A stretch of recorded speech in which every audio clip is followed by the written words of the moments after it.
Hello, welcome back to my channel. I hope आप सब अच्छे होंगे और आप सबकी पीजीटी की तैयारी बहुत अच्छे से चल रही होगी।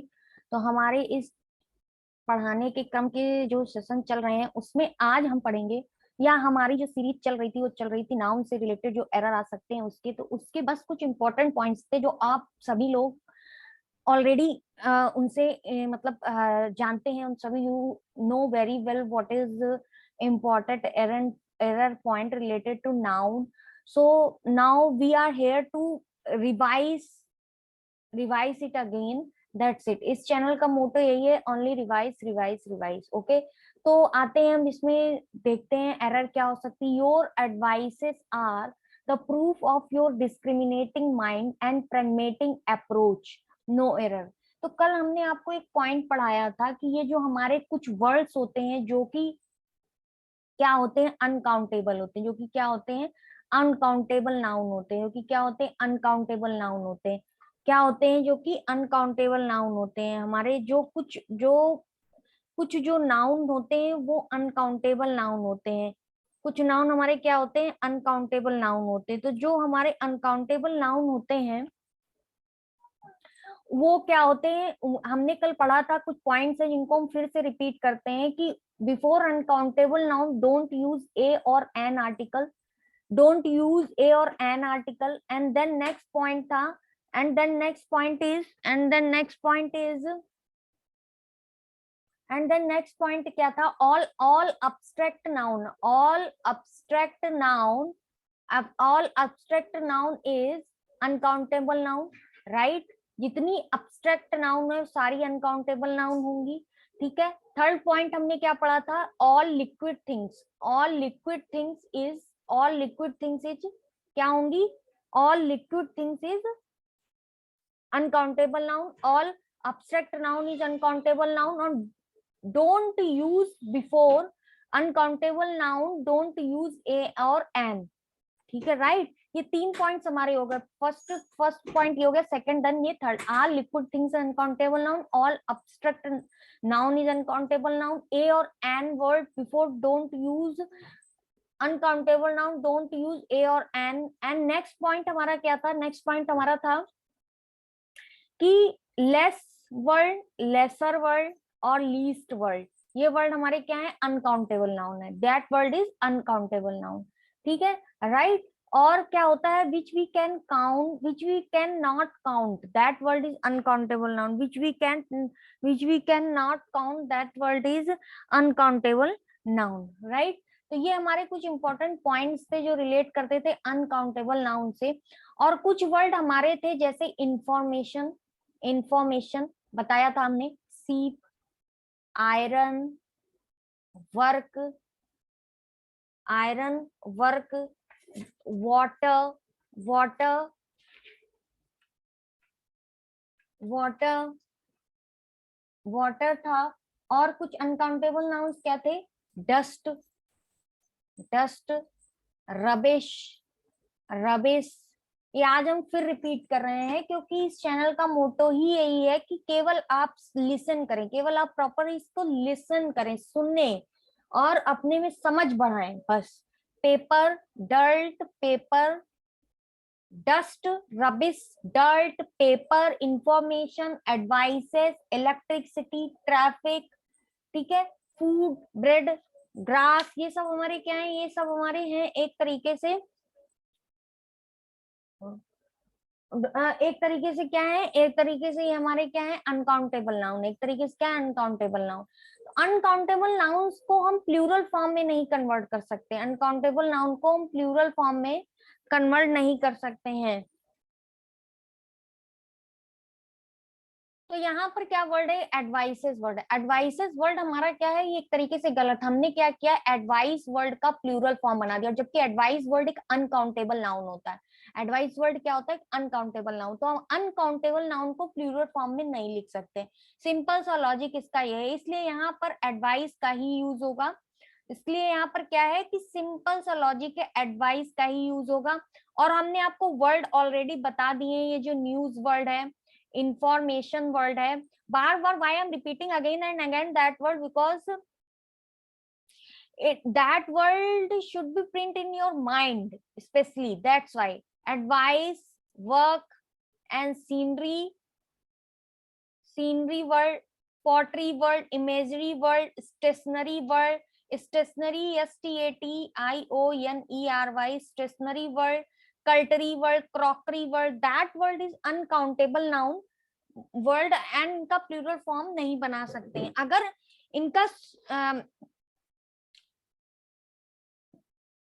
कुछ ऐसे वर्ड्स होते हैं जिनको हम प्लूरल बनाने से पहले क्या यूज करते हैं, हमने ये भी बताया था, लिखते हैं अ पीस ऑफ लिखते हैं या अपाइस ऑफ लिखते हैं, अ पीस ऑफ लिखते हैं और क्या लिखते हैं, अपाइस ऑफ लिखते हैं, अ बिट ऑफ लिखते हैं और उसके बाद a bit of information, a bit of data, a bit of, ये इस तरीके से हम इनका जो है इनको इनमें ऐसे वर्ड ऐड करके हम इनको क्या कर सकते हैं, प्लूरल्स बना सकते हैं. ठीक है, तो ये हमने बताया. अब जैसे वर्क का अर्थ क्या है, कार्य व्यवसाय है, तो uncountable noun. I have an urgent work में अर्जेंट के पहले एन का प्रयोग गलत है.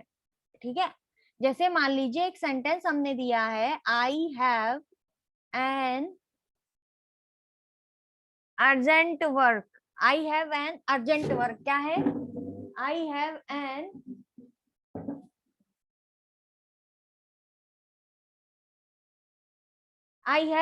अर्जेंट वर्क क्या है, I have an urgent work. तो यहाँ पर अब क्या हमें देखना पड़ेगा कि ये जो वर्क है, ये हमारा जो वर्क वर्ड है, इसके हमने पढ़ा ये अनकाउंटेबल नाउन होता है. ये क्या होता है, अनकाउंटेबल नाउन होता है. और अनकाउंटेबल नाउन के पहले हम ए और एन का यूज नहीं करते हैं.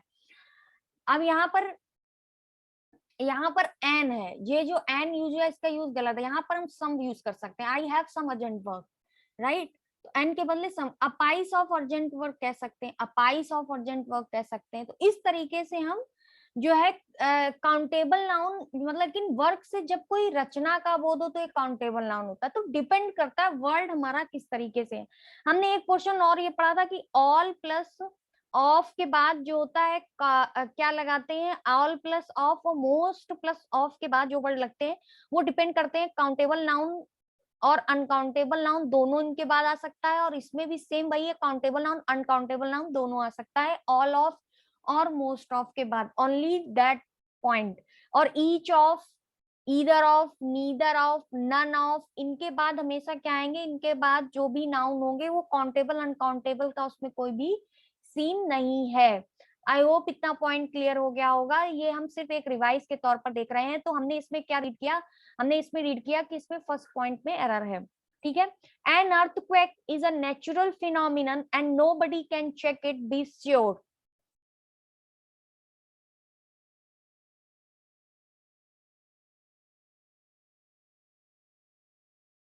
विच part is error, I think इसमें कोई एरर नहीं है क्योंकि सारा ही कुछ क्लियर दिया हुआ है. Move to next question. The class teacher gave him a homework and instructed him to do it at night. यहाँ पर देखिए सिंपल, अभी हमने बताया था कि वर्क के पहले कोई भी आर्टिकल ए और एन का यूज नहीं होगा क्योंकि वर्क एक अनकाउंटेबल नाउन है. वर्क क्या है, एक अनकाउंटेबल नाउन है. तो उससे पहले हम ये लिख सकते हैं the class teacher gave him some homework, तो ये करेक्ट हो सकता है, राइट. या वैसे वैसे आपको याद भी रखना चाहिए कि ये जैसे आ सकता है, कुछ वर्ड्स एक बिल्कुल फिक्स होते हैं, homework, urgent work, class work, homework, urgent work, class work, urgent work, class work, homework, urgent work, class work, important work. ये जो हमारे पॉइंट आएंगे, homework, urgent work, important work, homework, urgent work, class work, ये जो हमारे कुछ work के साथ रिलेटेड वर्ड हैं, इंपॉर्टेंट, होम, क्लास और अर्जेंट, ये सारे वर्ड आएंगे इनके पहले क्योंकि वर्क एक अनकाउंटेबल नाउन है. इनसे पहले ए और एन का यूज नहीं होगा, तो इस पार्ट में एरर है. Next sentence, I saw only 5 police who were running after the bank robbers. I saw only 5 police, हमने पढ़ा है कि पुलिस क्या है, पुलिस अपने आप में एक प्लूरल वर्ड है. तो क्या होगा, I saw only 5 police, who were running after the bank robbers। यहाँ पुलिस के बदले में क्या वर्ड आएगा, पुलिसमैन, क्योंकि द पुलिस शब्द प्लूरल नंबर में है, द पुलिस शब्द किसमें है, प्लूरल नंबर में, द पुलिस है, पुलिस नहीं है, द पुलिस, द पुलिस। तो पुलिस, द पुलिस शब्द प्लूरल नंबर में, इसमें पुलिस जाति का बोध होता है, काउंटेबल नाउन के रूप में हम पुलिसमैन और इसका प्लूरल पुलिसमेन लिखेंगे। तो यहाँ पर क्या यूज होगा, 5 पुलिस है तो क्या यूज करेंगे, पुलिसमेन। ये प्लूरल नंबर है क्योंकि हमने यहाँ पर मेन लिखा है, मैन नहीं लिखा है, मैन काउंटेबल नाउन के रूप में है। 5 policeman who were running after the bank robbers, ठीक है। तो यहाँ पर इस पार्ट में एरर है। 15 question, the sheaf of the wheat plants were too heavy for me to carry on the head. तो इस पार्ट में क्या एरर होगा कि सीफ जो है वो क्या है, सीफ का प्लूरल फॉर्मेशन सीफ्स नहीं होता है, बल्कि क्या होगा, सीफ का प्लूरल फॉर्मेशन क्या होगा, सीफ्स नहीं होगा, क्या होगा, सीफ्स होता है। Knife, life, calf, half, self, elf, wolf, loaf, thief, leaf, ये सारे एफ हटाकर क्या ऐड होता है, वीईएस ऐड होता है। क्या ऐड होता है, वीईएस ऐड होता है। तो इसमें केवल यही बताएगा। नेक्स्ट क्वेश्चन है, all the chief ministers are responsible for the pitiable condition of their states. Chief के बदले क्या यूज होगा, चीफ यूज होगा। बताया गया है ये रूट वर्ड होते हैं, कंपाउंड नाउन है, ये क्या है, एक तरीके की कंपाउंड नाउन है। और कंपाउंड नाउन में क्या होता है, कंपाउंड नाउन में हमेशा जो रूट वर्ड होता है उसमें उसको एस ऐड करके उसको प्लूरल फॉर्म में बनाते हैं, ठीक है। After he had delivered the speech he said that he hoped to be concisely understood and forgiven for any lapses। ये हमारा सेंटेंस जो है वो इसमें एरर नहीं है। नेक्स्ट है, he says that a 2 miles walk always keeps him healthy and fresh। तो यहाँ पर 2 miles walk आया, यानी ये नाउन आ गया है किसके बाद, 2 miles के बाद। और कहा गया है कि 2 mile के बाद अगर नाउन आएगा तो यहाँ एस का यूज नहीं होगा, सिंपली क्या यूज होगा, 2 माइल, 2 माइल होगा। ये कब लगेगा, ये आपको तब लगेगा जब इसके बाद अगर नाउन का यूज हुआ है। तो अगर इसके बाद नाउन नहीं यूज हुआ है तो हम क्या लिखेंगे, 2 माइल, क्या लिखेंगे, 2 माइल्स। और ऐसे ही 5 रुपीज, ऐसे ही 5 रुपीज, ऐसे ही क्या लिखेंगे, 5 रुपीज, ऐसे ही क्या लिखेंगे, 5 रुपीज लिखेंगे, ऐसे क्या लिखेंगे, 5 रुपीज। तो 2 माइल्स वॉक के बदले क्या होगा, अ 2 माइल वॉक। तो इस वाले पोर्शन में एरर है। नेक्स्ट है, he haves the, sorry the haves, the haves sentence कुछ प्रॉब्लम नहीं लग रहा, द हैव्स नहीं होना चाहिए ना, कुछ टाइपिंग में मिस्टेक हुई है, नहीं, द हैव्स शुड, अच्छा, the haves should not look scornfully at the haves not, rather they should try to encourage them to work hard and earn their livelihood।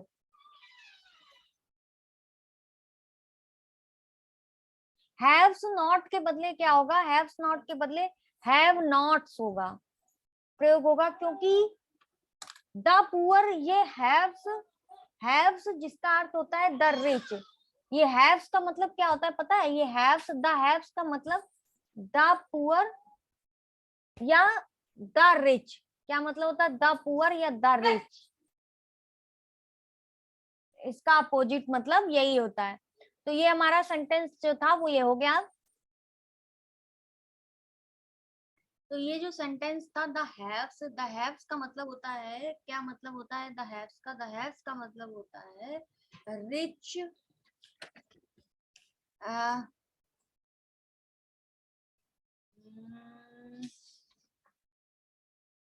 गया भाई, ये सेंटेंस जो आप लोगों ने पढ़ा था इसका मतलब क्या था, इसका मतलब था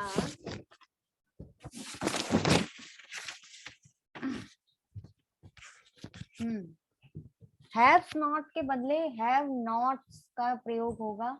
क्योंकि जिसका अर्थ होता है द पुअर। ये हैव्स जिसका अर्थ होता है द रिच। ये जो हैव्स है इसका अर्थ होता है द रिच का जो अपोजिट वर्ड है वो है हैव्स नॉट। द रिच का अपोजिट वर्ड क्या है? हैव्स। अपोजिट वर्ड क्या है? हैव्स।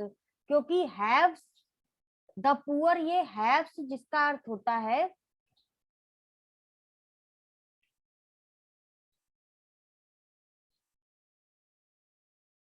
हाँ, क्या कहने का मतलब क्या है? ये जो हैव नॉट लिखा हुआ है, हैव्स नॉट, ये वर्ड लिखा हुआ है ना हैव्स नॉट, इसकी जगह पे जो यूज होगा वो यूज होगा हैव नॉट। यानी नॉट में जो है एस का यूज होगा, क्योंकि इसका मतलब होता है द पुअर। इसका मतलब क्या होता है? The poor. हैव नॉट्स का मतलब होता है, हैव नॉट्स का मतलब होता है द पुअर। और ये जो हैव्स है जिसका अर्थ होता है द रिच, ये जो हैव्स है इसका अर्थ क्या होता है? इसका अर्थ होता है द रिच। हैव्स का अर्थ क्या होता है? द रिच है, ये हैव्स का अर्थ होता है द रिच। और हैव्स, हैव्स नॉट नहीं होगा, हैव नॉट्स होगा, और इसका मतलब होता है द पुअर। तो इस वाले पार्ट में एरर है। Move to next question. Language consists of several stratoms, said a linguist in his lecture on language and linguistics. No error. यहाँ पर ये जो स्ट्रेंटम है, ये स्ट्रेंटम क्या है? स्ट्रेंटम है एक लैटिन नाउन है। स्ट्रेंटम क्या है? एक लैटिन नाउन है। क्या है? एक लैटिन नाउन है जिसका प्लूरल क्या होता है? जिसका प्लूरल होता है स्ट्रेटा। जिसका प्लूरल होता है स्ट्रेटा, ना कि स्ट्रेंटम्स। इस प्रकार के कुछ ऐसे वर्ड हैं जिनको हमको प्लूरल में देखना चाहिए। कुछ वर्ड हैं जैसे डिक्टम, डिक्टम, और इसका प्लूरल क्या है? डिक्टा। जैसे मेमोरेंडम, एक वर्ड है मेमोरेंडम, और इसका जो प्लूरल है वो है मेमोरेंडा, मेमोरेंडा। नेक्स्ट आता है कोरिएंडम। कोरिएंडम हम लोग बोलते हैं एक वर्ड, कोरिजेंडम, कोरिएंडम, कोरिएंडम वर्ड बोलते हैं, जी साइलेंट होता है। तो कोरिएंडम वर्ड का होगा कोरिएंडा, कोरिएंडा। और एक नेक्स्ट है बैक्टीरियम। तो बैक्टीरियम, बैक्टीरियम को हम लोग क्या बोलते हैं? बैक्टीरिया। बैक्टीरियम को हम लोग क्या बोलते हैं? बैक्टीरिया। तो बैक्टीरिया एक तरीके का क्या है? प्लूरल वर्ड है। बैक्टीरिया एक तरीके का क्या है? प्लूरल वर्ड है। बैक्टीरिया एक तरीके का क्या है? प्लूरल वर्ड है। तो मेमोरेंडम, मेमोरेंडा, कोरेंडा और बैक्टीरिया एक तरीके के क्या है? प्लूरल वर्ड्स हैं। एक तरीके का क्या है? Plural words. कुछ लोग डिक्टम का प्लूरल डिक्टम्स कर देते हैं, मेमोरेंडम का प्लूरल मेमोरेंडम्स कर देते हैं, कोरिएंडम का प्लूरल कोरिएंडम्स को भी जो हम लोग हैं वो करेक्ट मानते हैं, लेकिन ये हर जगह पे करेक्ट नहीं होता। मेमोरेंडम्स कर देंगे, डिक्टम्स कर देंगे, बट होता क्या है? प्लूरल ये होता है। बैक्टीरियम एक जैसे इंपॉर्टेंट दिख रहा, बैक्टीरियम का जो प्लूरल होगा वो होगा बैक्टीरिया। बैक्टीरिया, बैक्टीरिया, इसका प्लूरल क्या होगा? Bacteria, bacteria. ठीक है। अच्छा, हमने नाउन प्रोनाउन चैप्टर्स पढ़ा था, उसमें हमने क्या पढ़ा था? आज एक बार रिवाइज करते हैं, उसे एक चैप्टर को एक बार रिवाइज करते हैं। प्रोनाउन में हमने पढ़ा था कि कॉमनली वो कितने टाइप्स के होते हैं? 8 टाइप्स के होते हैं, 9 टाइप्स के भी होते हैं। अब उनमें से जो सबसे इंपॉर्टेंट हमने पढ़ा था वो पढ़ा था पर्सनल प्रोनाउन। क्या पढ़ा था? Personal pronoun. पर्सनल प्रोनाउन में क्या पढ़ा था? पर्सनल प्रोनाउन में हमने कई तरीके से पढ़ा था। सब्जेक्टिव केस हमने पढ़ा था। पर्सनल प्रोनाउन सब्जेक्टिव केस, यानी कि 3 पर्सन में डिवाइड होता है पर्सनल प्रोनाउन। फर्स्ट पर्सन में डिवाइड होता है, और सेकंड पर्सन में डिवाइड होता है, और नेक्स्ट हमारा आता है थर्ड पर्सन में। ये होते क्या है? मतलब कि ये फर्स्ट पर्सन सेकंड पर्सन होते क्या है? तो क्या होता है कि फर्स्ट पर्सन क्या होता है? जो पर्सन बोलता है, हम लोग फर्स्ट पर्सन को डिनोट करते हैं स्पीकिंग पर्सन से, यानी that person, speaking person is first person and listening person is second person. Speaking person is first person, listening person is second person and we talked about, मतलब हम जिसके बारे में बात करते हैं that is third person, that is third person. तो speaking person is first person, listening person is second person and we talked about that person is third person. ठीक है, इसका सब्जेक्टिव केस क्या होगा? सब्जेक्टिव केस को nominative case भी कहते हैं, और आता है ऑब्जेक्टिव केस, और नेक्स्ट आता है हमारा पजेसिव पजेसिव एडजेक्टिव, और लास्ट आता है हमारा पजेसिव प्रोनाउन। लास्ट क्या आता है? Possessive pronoun. ठीक है, इन दोनों में डिफरेंस क्या होता है? पजेसिव एडजेक्टिव और पजेसिव प्रोनाउन में क्या डिफरेंस होता है? पजेसिव एडजेक्टिव हमेशा नाउन के पहले यूज होता है। अब यहाँ पर पजेसिव वर्ड लग गया, अगर एक बार पजेसिव वर्ड ना लगा के केवल एडजेक्टिव देखे तो क्या होता है? एडजेक्टिव हमेशा बिफोर नाउन यूज होता है। एडजेक्टिव हमेशा कहाँ यूज होता है? Before noun use. वैसे ही पजेसिव एडजेक्टिव हमेशा बिफोर नाउन यूज होगा। वहीं जब हमारा पजेसिव प्रोनाउन यूज होता है तो हमेशा प्रोनाउन के बाद क्या यूज होता है? प्रोनाउन के बाद वर्ब यूज होता है। प्रोनाउन के बाद क्या यूज होता है? वर्ब यूज होता है। This is the difference possessive adjective and possessive pronoun. तो जो वर्ड हमारा पजेसिव एडजेक्टिव होगा उसके बाद नाउन यूज होगा, जो वर्ड हमारा पजेसिव प्रोनाउन होगा उसके बाद हमारी वर्ब यूज होगी। अब आते हैं कि होते कौन से वर्ड हैं, जैसे आई और वी, ये हम केवल रिवाइज कर रहे हैं। I have read already before 2 days या 3 days आई थिंक, तो just I am taking a revision. I और वी सब्जेक्टिव केस है, इसका ऑब्जेक्टिव केस क्या होगा? आई का ऑब्जेक्टिव केस मी हो जाएगा और वी का ऑब्जेक्टिव केस अस हो जाएगा। पजेसिव केस क्या होगा? पजेसिव एडजेक्टिव क्या होगा? पजेसिव एडजेक्टिव आई का माई हो जाएगा, अब देखिए, और वी का पजेसिव अवर हो जाएगा। अब हम क्या इससे देख सकते हैं? जैसे एक सेंटेंस लिखते हैं, I love my country, I love my country. तो अब यहाँ पर ये देखिए सेंटेंस में माई वर्ड क्या है? Possessive adjective. क्यों? क्योंकि उसके बाद एक नाउन यूज हुआ है, उसके बाद एक नाउन यूज हुआ है, तो ये पजेसिव एडजेक्टिव हो गया। ठीक है, अब यहाँ पर पजेसिव प्रोनाउन क्या होगा? माइन, माइन हो जाएगा आई का, और अवर का क्या हो जाएगा? अवर्स। ठीक है, नेक्स्ट आता है यू। यू, यू का objective same you. Possessive adjective क्या होगा? पजेसिव एडजेक्टिव क्या होगा यू का? योर्स। और पजेसिव प्रोनाउन क्या होगा? योर। ठीक है, नेक्स्ट आता है योर बुक। हाँ, यहाँ पर ये योर होगा, पजेसिव एडजेक्टिव योर होगा, और पजेसिव प्रोनाउन योर्स हो जाएगा। ठीक है, next third person he, she, it, they, ये हमारे थर्ड पर्सन है। थर्ड पर्सन में ही का ऑब्जेक्टिव केस क्या होगा? हिम। ठीक है, सी का हर, इट का इट, दे का देम, ये ऑब्जेक्टिव केस हो गया। पजेसिव एडजेक्टिव क्या होगा? पजेसिव एडजेक्टिव में हिज हो जाएगा, और हर का हर रहेगा, इट का क्या हो जाएगा? इट का क्या होगा? इट्स हो जाएगा, और दे का क्या हो जाएगा? डियर हो जाएगा, दे का डियर हो जाएगा। अब आता है पजेसिव प्रोनाउन। पजेसिव प्रोनाउन में भी हिज का हिज रहेगा, हर का हर्स हो जाएगा, इट का कोई पजेसिव प्रोनाउन नहीं होगा, और डियर का डियर्स हो जाएगा, डियर्स हो जाएगा। ठीक है, तो हमने ये पढ़ा था पर्सनल प्रोनाउन में, और एक पढ़ा था कि हमेशा लेट के बाद ऑब्जेक्टिव केस का यूज होगा, लेट के बाद ऑब्जेक्टिव केस का यूज होगा।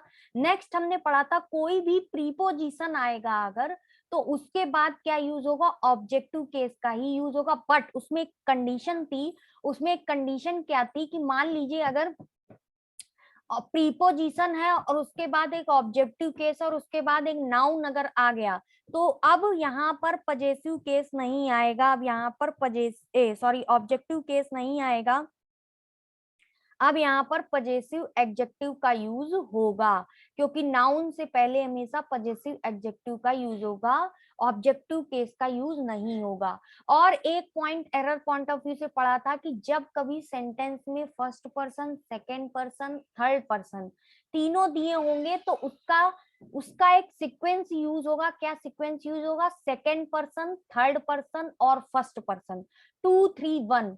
के सीक्वेंस में वो यूज होंगे। मान लीजिए सेंटेंस में दिया हो आई ही एंड शी।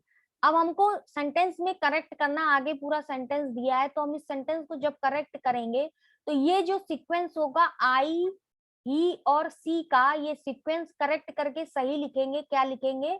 सेकंड पर्सन सबसे पहले लिखेंगे, अगर सेकंड पर्सन नहीं है तो थर्ड पर्सन ही, सी और आई, ये इस सीक्वेंस में लिखेंगे। ठीक है, ये एक एरर पॉइंट था। अब आता है नेक्स्ट और एक पॉइंट हमने पढ़ा था। क्या पॉइंट पढ़ा था बताइए?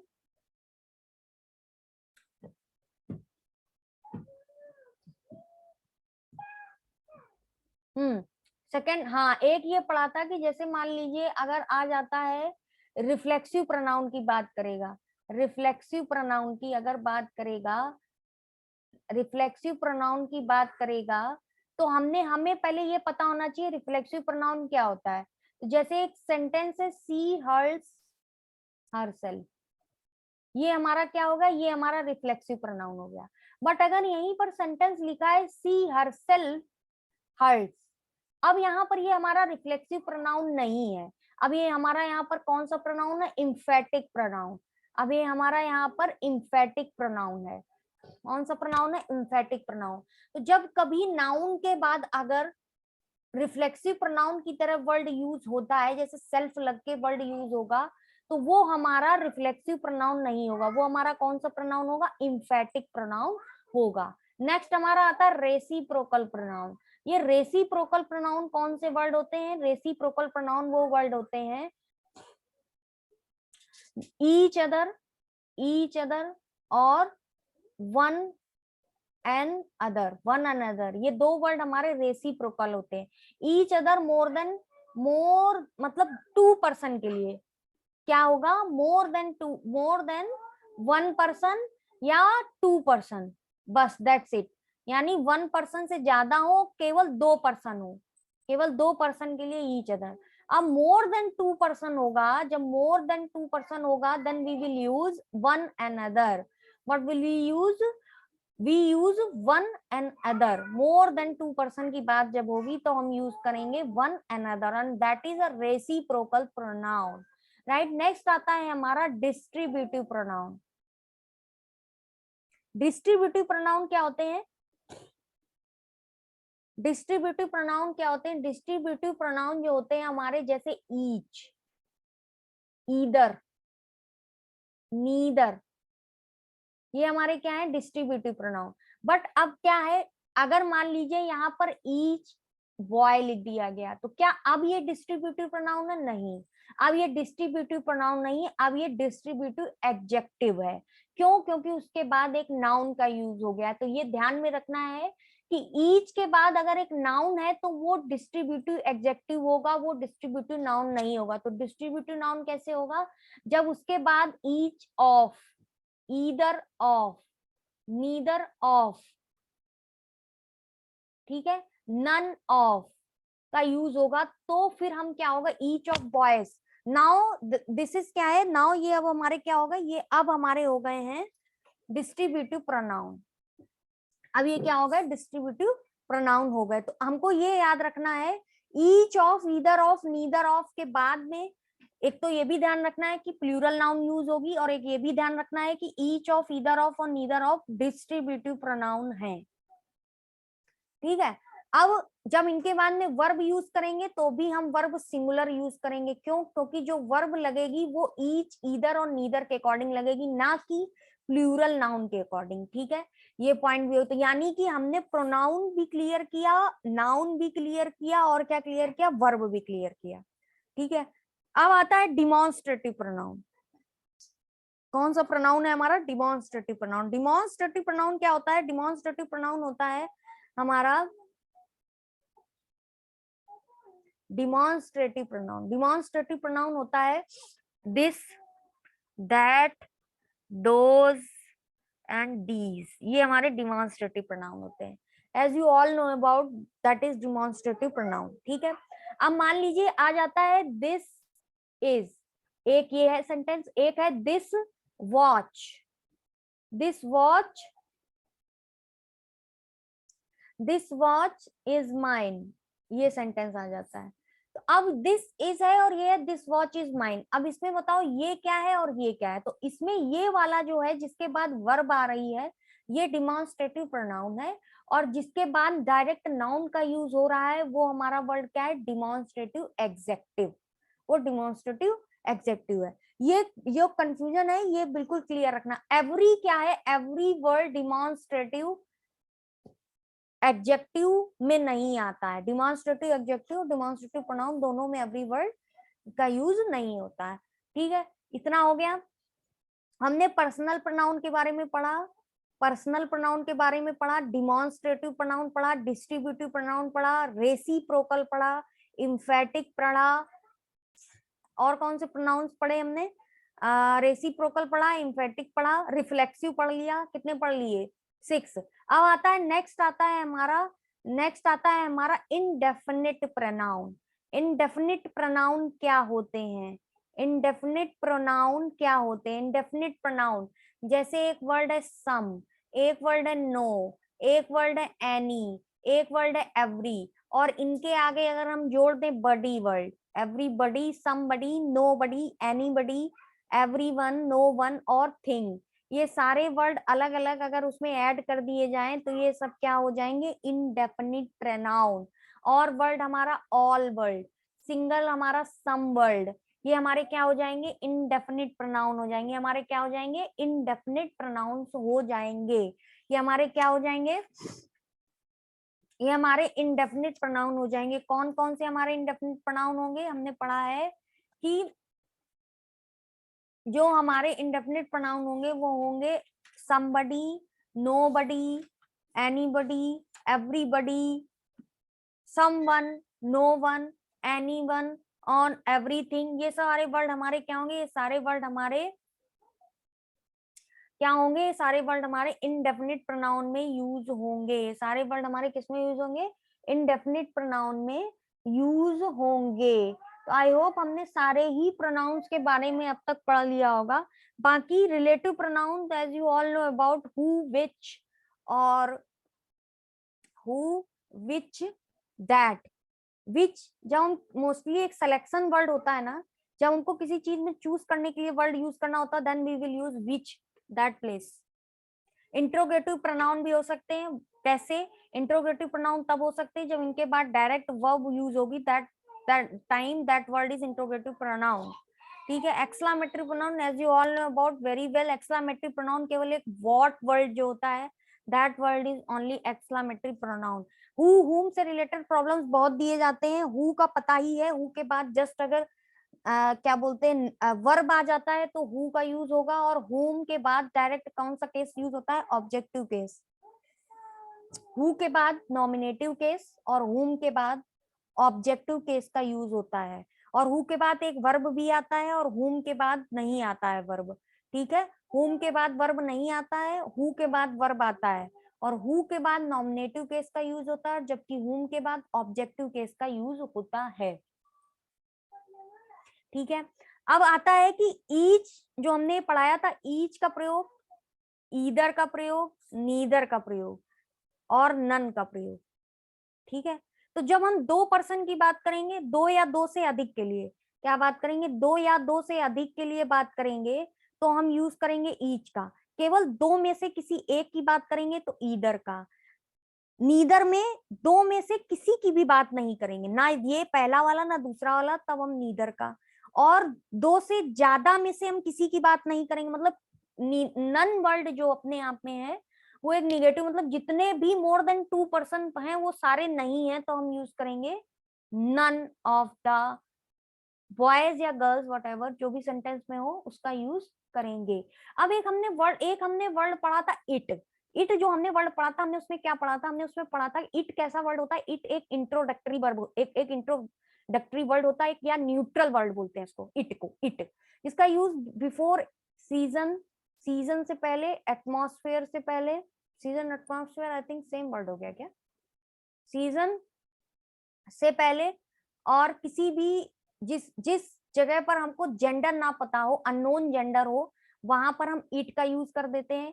कोई भी इंसेक्ट्स हो यानी छोटे जो स्मॉल एनिमल्स हैं उनसे पहले इट का यूज कर देंगे, ठीक है, इट का यूज कर देंगे। तो इट का बताने का मतलब यही है कि इट एक तरीके का इंट्रोडक्टरी वर्ड होता है या इसको न्यूट्रल वर्ड भी बोलते हैं। और कभी कभी इट जैसे कह सकता है इट इज आई, तो ये बताने का मतलब था कि इट के बाद जब हम कभी भी यूज करते हैं तो हम नॉमिनेटिव केस यानी कि सब्जेक्टिव केस का यूज कर सकते हैं, वो सेंटेंस करेक्ट होगा। It is I, it is me use नहीं करेंगे, इट इज आई का यूज करेंगे। किसका यूज करेंगे? इट इज आई का यूज करेंगे, ठीक है।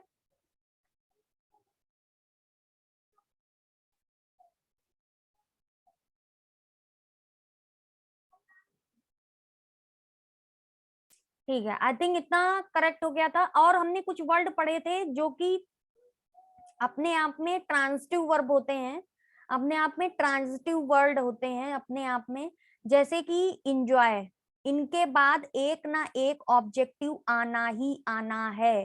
जैसे कि ही इंजॉय हिमसेल्फ, ये वर्ड आना ही आना है। बिना ये ट्रांजिटिव वर्ड का मतलब ये है कि इनके बाद एक ना एक ऑब्जेक्टिव यूज होगा ही होगा, ठीक है। कौन कौन से वर्ड होंगे? वो enjoy word, introduce, introduce word, ठीक है। और कौन सा वर्ड होगा? Enjoy word, introduce word, absent word, absent, present word, ठीक है, हर्ट वर्ड, ठीक है, cheat word, cheat word, satisfy word, ये सारे वर्ड है। इनके बाद एक ऑब्जेक्ट आएगा ही आएगा, उसके बिना चलेगा ही नहीं चलेगा। जैसे सी इंट्रोड्यूस्ड मी, तो मी ऑब्जेक्ट है और ये ऑब्जेक्ट आना है। सी इंट्रोड्यूस्ड टू द डीएम नहीं होगा, ऑब्जेक्ट आएगा ही आएगा। विदाउट ऑब्जेक्ट ये वर्ड यूज नहीं होंगे और इसीलिए ये ट्रांजिटिव वर्ब कही जाएंगी। इसीलिए कौन सी वर्ब कही जाएंगी? ट्रांजिटिव वर्ब कही जाएंगी। एक और मोस्ट इंपॉर्टेंट पॉइंट वो ये है, जैसे कहीं पे भी सेंटेंस में सुपरलेटिव डिग्री दी है, सुपरलेटिव डिग्री दी है, ऑल वर्ड दिया है, नन वर्ड दिया है, नथिंग वर्ड दिया है, ओनली वर्ड दिया है, दैट और नन वर्ड दिया है, एवरीथिंग दिया है, एवरीथिंग वर्ड दिया है, ये सारे वर्ड होंगे। तो इन शब्दों के बाद जो रिलेटिव प्रोनाउन यूज होगी वो कौन सी यूज होगी? दैट, दैट रिलेटिव प्रोनाउन का यूज होगा। उनके बाद कौन सी रिलेटिव प्रोनाउन होगी? दैट रिलेटिव प्रोनाउन यूज होगी। All, none, nothing, only, none, everything. और एक चीज है कि एवरीथिंग से याद आया कि जो एवरीथिंग वर्ड होगा, हमने पढ़ा था कि ये जो हमारा एवरीथिंग वर्ड होगा, चलिए उसको बताने से पहले एक एक पॉइंट और क्लियर करते हैं। और वो ये पॉइंट है कि जैसे एक एक पॉइंट ये था जो हमने पढ़ा था कि जैसे यू और आई होगा, यू और यू एंड आई वर्ड होगा, यानी ये सेकंड पर्सन हो गया हमारा और ये फर्स्ट पर्सन हो गया। तो अब इसकी जगह पर हम जो ऑब्जेक्टिव, पजेसिव और रिफ्लेक्सिव क्या यूज करेंगे? यानी कि अब हम इसकी जगह पर ऑब्जेक्टिव, ऑब्जेक्टिव, पजेसिव और रिफ्लेक्सिव का क्या यूज करेंगे? ऑब्जेक्टिव, पजेसिव और रिफ्लेक्सिव का क्या यूज करेंगे? तो ऑब्जेक्टिव यू एंड आई होगा, समझना है। अगर यू एंड आई हो और यू एंड ही हो, यू एंड आई हो और यू एंड ही हो, या ही एंड आई हो, यू एंड आई हो या यू एंड ही हो, यू एंड आई होगा तो ऑब्जेक्टिव केस अस का यूज करेंगे, पजेसिव केस आवर का यूज करेंगे, पजेसिव एडजेक्टिव और आवर सेल्स का यूज होगा, ठीक है, आवर, अस। यू और आई यानी सेकंड पर्सन और फर्स्ट पर्सन होगा तो अस, आवर, आवर सेल्स का यूज होगा। और वहीं पर यू एंड ही यानी कि सेकंड पर्सन और थर्ड पर्सन का अगर यूज होगा, यू आर एंड ही का, तो हम यूज करेंगे you, your, your selves, you, your self का यूज होगा। किसका यूज होगा? यू, योर और योर सेल्फ का यूज होगा। वहीं पर अगर थर्ड पर्सन और फर्स्ट पर्सन का यूज होगा यानी ही एंड आई का, तो भी हम अस, अवर, अवर सेल्फ का यूज करेंगे। किसका यूज करेंगे? अस, अवर, अवर सेल्फ का। और हमने अगर बताया है अगर वहां पर second form, second person, third person और फर्स्ट पर्सन होगा तो उसके बाद objective case you, your possessive case और योर सेल्फ जो होगा वो रिफ्लेक्सिव प्रोनाउन की तरह यूज होगा। यू, योर और योर सेल्फ यूज करेंगे। क्या यूज करेंगे? यू, योर और योर सेल्फ यूज करेंगे। ठीक है। एवरीबडी, एवरीबडी वर्ड के लिए पजेसिव फॉर्म जो यूज होगी वो क्या होगी? हिज। ये ध्यान रखिएगा, एवरीबडी अगर सेंटेंस में स्टार्टिंग हो रहा है तो उसकी जगह जो अपने की इंग्लिश लगाएंगे वो क्या लगाएंगे? हिज। और रिफ्लेक्सिव प्रोनाउन जो यूज करेंगे वो हिमसेल्फ। क्या यूज करेंगे? हिमसेल्फ। किसके लिए? एवरीबडी के लिए। एवरीबडी के लिए अपने की इंग्लिश हिज लगेगी, रिफ्लेक्सिव प्रोनाउन हिमसेल्फ का यूज होगा। रिफ्लेक्सिव प्रोनाउन किसका यूज होगा? हिमसेल्फ का यूज होगा। तो आई होप जितने भी पॉइंट्स थे लास्ट के सारे क्लियर हो गए। नेक्स्ट उसमें हम कुछ और नाउन से रिलेटेड जो भी एरर होगी उनको देखेंगे। तब तक के लिए थैंक यू सो मच।